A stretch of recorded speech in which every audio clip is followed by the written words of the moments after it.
10. Bears live alone most of the time, except when they are with their mothers and cubs or when they are mating.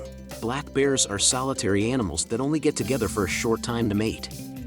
They have big territories that they mark with their poop, scratches, and sprays of urine.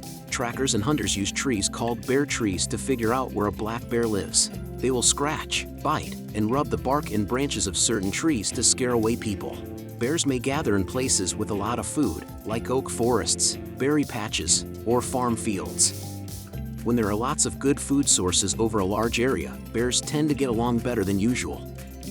This is because they can't protect such a good food source from other bears. Bears are not territorial, but they will defend a food source or mate if they are there.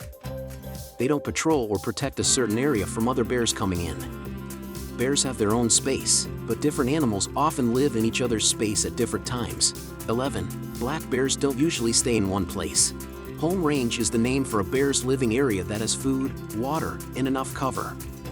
The size of a bear's home range can change from year to year or from one area to another, depending on how food and other resources are spread out. Male bears tend to have bigger territories, and their smaller home ranges often overlap with those of several female bears.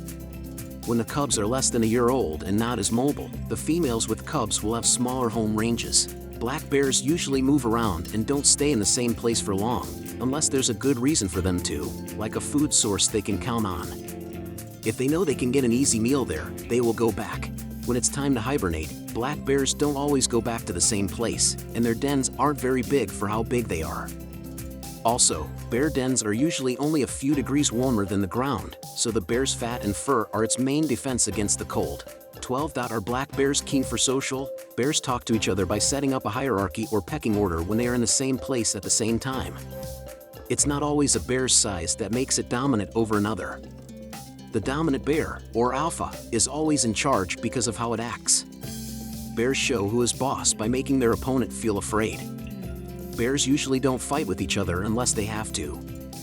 Fighting could hurt someone, which is not what the bear wants. It's all about making a show. Even though bears are big and strong, a wild Minnesota black bear is usually shy and afraid of people, even if it weighs twice or 3 times as much as the average person. If you see a black bear face to face, it's normal to feel a little scared. But the truth is that black bears don't usually attack people. Rarely do black bears actually attack people. But you should still stay away from a black bear if you don't plan to get close to it.